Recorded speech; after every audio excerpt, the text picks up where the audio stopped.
నమస్తే అండి. ప్రేమించాక ఏమైందంటే నవల 10వ భాగం చదువుతున్నాను.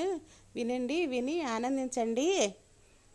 ప్లీజ్ సబ్స్క్రైబ్ చేసుకోండి, ప్లీజ్ లైక్ చేయండి. ఇప్పుడు కథలోకి ప్రవేశిద్దామండి. డబ్బుతో ఆయన రెడ్ హ్యాండెడ్గా పట్టుబడటం జరిగిపోయి ఉంటాయి.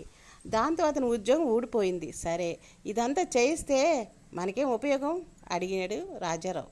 శృతకీర్తి నవ్వింది. అతను రోడ్డున పడితే మనకేం వస్తుంది అన్నాడు ఆయన. అంకుల్, ఒక మనిషిని దెబ్బ కొట్టాలనుకున్నప్పుడు అతని స్వభావం గురించి బాగా స్టడీ చేయాలి. సాంబమూర్తి చాలా నిజాయితీపరుడు. స్వామిద్రోహం, డబ్బు కోసం గడ్డి తినేసే రకం అతని వంశంలోనే లేనే లేదు. అతను లాంటి వ్యక్తికి లంచం తీసుకుని కంపెనీ సీక్రెట్ అమ్మేస్తున్నందుకు గాను ఉద్యోగం పోవడం అనేది భరించగలిగే విషయం కాదు. ప్రాణాల కన్నా ఆయనకు ఆత్మగౌరవం ఎక్కువ. కొంపదీసి ఆత్మహత్య చేసుకోడు కదా? ఆయన కంగారుగా అడిగాడు. చేసుకోకుండా అడ్డుపడాలి. శృతి గంభీరంగా అంది. ఎవరు అడ్డుపడాలి? ఆయన ఆత్రంగా అడిగాడు. మీరే అందే.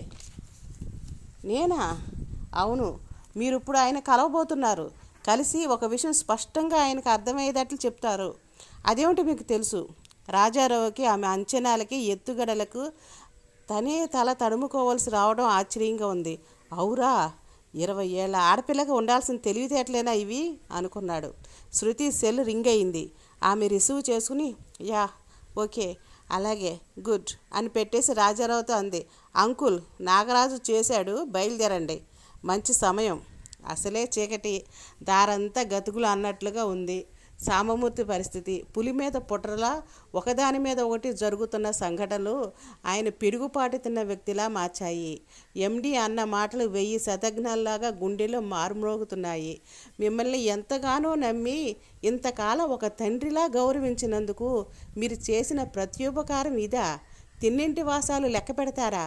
కుక్కకి ఒక ముద్ద పడేస్తే ఇంట్లో ఎవరిని రానియకుండా కాపలా ఉంటుంది కదండి. అలాంటిది మీరే ఇంటి దొంగలా నా కంపెనీని ముంచాలని చూస్తారా? మీరేం చెప్పకండి, సమర్థించుకోవాలని చూడకండి. నాగప్ప చెప్పాడు మీరు ప్రొద్దుటి నుంచి చాలా కంగారుగా భయపడుతూ ఉన్నారని. అంత భయం ఈ డబ్బు మీ బ్యాగ్లో దాచుకోబట్టేగా. వద్దు, ఇంకా ఒక్క క్షణం ఈ గదిలో ఉన్నా, కంపెనీ ఆవరణలో ఉన్నా నేను పోలీసుని పిలవాల్సి వస్తుంది. వెళ్ళిపోండి. మీ గౌరవాన్ని కాపాడుకుని మీరే వెళ్ళిపోండి. గౌరవం అంటే అర్థం తెలుసా? రోడ్డు మీద నడుస్తున్న సాంబమూర్తి శరీరం స్వాధీనం తప్పుతుంది. అడుగు తడబడుతుంది. ఎందుకు ఇలా జరిగిందో అర్థం కాక మెదడంతా మొద్దుబారిపోయింది. అప్పుడే తాగి రోడ్డు మీద పడ్డావా నాయనా? ఎందుకు వస్తారయ్యా మీరు మా ప్రాణాలు తీయడానికి? ఇలా కాకపోతే హారన్ మోగిస్తూ ఒక స్కూటర్ పెద్ద మనిషి ఈసరించిపోయాడు. సాంబమూర్తికి విరక్తితో కూడిన నవ్వు వచ్చింది. ఒకే రోజు చేసిన పాపాలకు దొంగనయ్యాను, తాగకుండానే తాగుబోతునయ్యాను, ఇంకా ఏం కావాల్సి ఉందో? సాంబమూర్తి గారు, ఆ పిలుపు మొదట తనని అనుకోలేదు. కానీ కారు పక్కనే ఆపి ఆయన డోరు తెరిచి మరీ పిలుస్తుండటం వల్ల తననే అని తెలిసింది. గోల్డ్ ఫ్రేమ్ అద్దాలతో ఖరీదైన సూట్లో ఉన్న ఒక పెద్ద మనిషి కారు దిగి దగ్గరికి వచ్చాడు. సాంబమూర్తి గారు, మీతో మాట్లాడాలి, నాతో రండి అన్నాడు. మీరెవరు? నిర్భావంగా అడిగాడు సాంబమూర్తి. నా పేరు రాజారావు. ఇప్పటిదాకా జరిగినవన్నీ ఎందుకు జరిగాయో మీకు తెలియాలంటే నాతో రండి అన్నాడు ఆయన. సాంబమూర్తి అప్రబుద్ధుడైనట్లు చూశాడు. అంతలోనే కళ్ళల్లోకి వెలుగు రాగా ఆయన్ని 2 చేతులతో కుదుపుతూ ఆతృతగా అడిగాడు.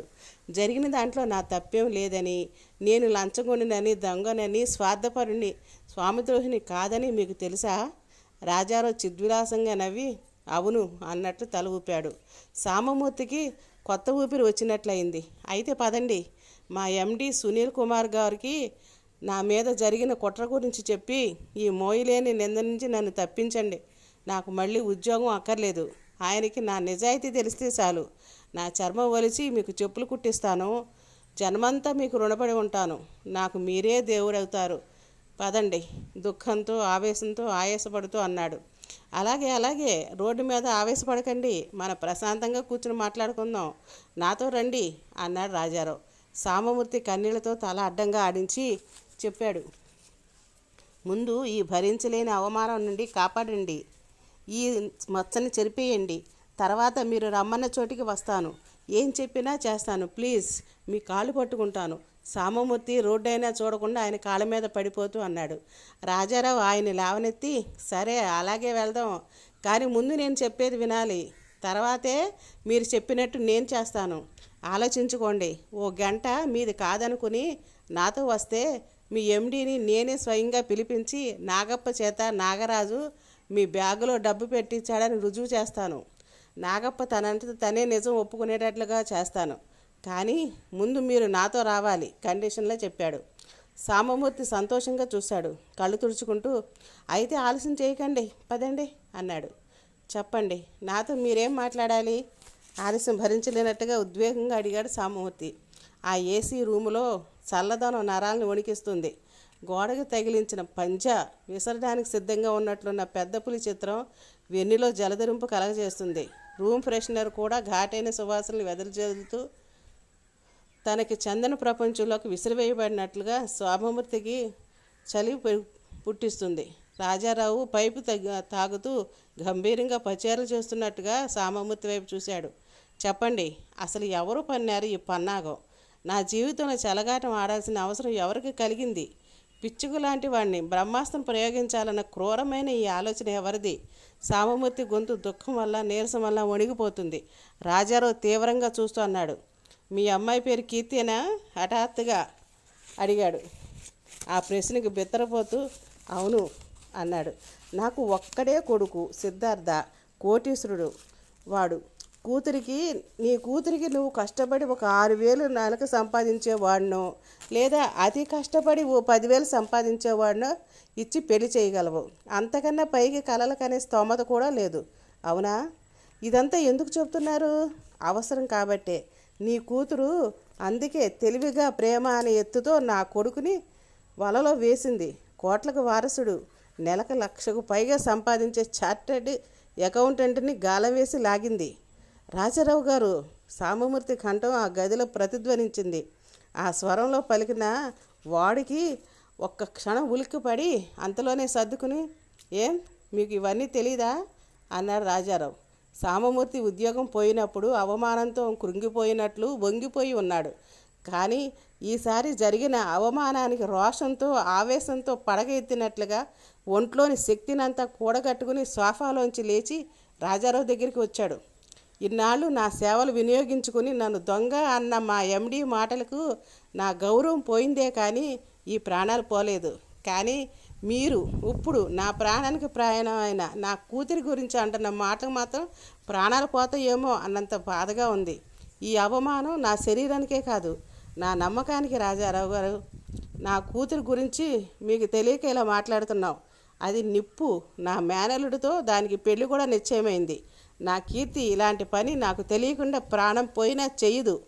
మీరు పొరపడుతున్నారు అని చెప్పడానికి గర్విస్తున్నాను. రాజారావు హేళనగా నవ్వాడు. మీ అమ్మాయి స్వయంగా ఫోన్ చేస్తేనే నాకు వాళ్ళ ప్రేమ విషయం తెలిసింది. అయినా ప్రతి తండ్రి కూతుళ్ళ గురించి చెప్పే మాటలే ఇవి. ఆత్మవంచన చేసుకోకపోతే బ్రతకలేరు సామమూర్తి. ఆ నిజం నాకు తెలుసు. నువ్వు అనునిత్యం చేసే పని అదేనేమో కానీ నేనెప్పుడు చేసుకోలేదు. క్యారెక్టర్ అనేది ప్రాపర్టీ కన్నా విలువైనది అని నమ్ముతాం మేము. నువ్వు ఇందాక చెప్పిన లక్షలు అపనంగా వస్తున్నాయన్న ఒక నిరుపేద కుటుంబానికి అన్యాయం జరుగుతుందని తెలిసినా నా ఆస్తి మొత్తం, నా కుటుంబం మొత్తం ఆస్తిని తిరస్కరించాం. ఆత్మ సంతృప్తి కోసం డబ్బుని కాదనడం బహుశా మీ డబ్బున్న వాళ్ళు ఊహించనేమో కదూ. అటువంటి నా కూతురు తనకు పుట్టినప్పుడే పెళ్ళి తన బావతో నిశ్చయమైపోయిందని తెలిసిన పిల్ల నీ కొడుకుని ప్రేమించిందా? అది నేను నమ్మాలా? జరగని పని. అదే జరిగితే ఈ సామమూర్తి అన్నపానాదులు మానేసి బలవన్మరణ పొందుతాడు. ఇదే నా ప్రతిజ్ఞలు చేయడానికి నువ్వేం హరిశ్చంద్రుడు కాదు. కానీ ముందు నా కొడుకుని ఏం చేశారో, వాడు ఎక్కడున్నాడో చెప్పు. నీకు తెలియపోతే నీ కూతుర్ని పంపించు. నాగరాజు లాంటి గోండాల చేత చెప్పిస్తాను. నాకు అట్టే సమయం లేదు. విసిగించకుండా నిజం చెప్పేయి. దాంతో నీ పోయిన ఉద్యోగం వస్తుంది. నీ కూతురు పెళ్లికి తృణమో పడమో నేను ఇస్తాను. ఇంతకన్నా దయ చూపించడం నా వల్ల కాదు. ఆలోచించుకో. సామమూర్తికి అతను అనే ప్రతి మాట గుండెల్లో గుచ్చుకున్న గుణపం పోటైంది. ఆయన గుండె పట్టుకుని బాధగా అన్నాడు. నీ దయా దాక్షణ్యాలతో నా కూతురు పెళ్లి చేయడానికి మేమేం బిచ్చగాళం కాదు. ముందు నువ్వు నీ కొడుకు గురించి పోలీస్ రిపోర్ట్ ఇచ్చుకో.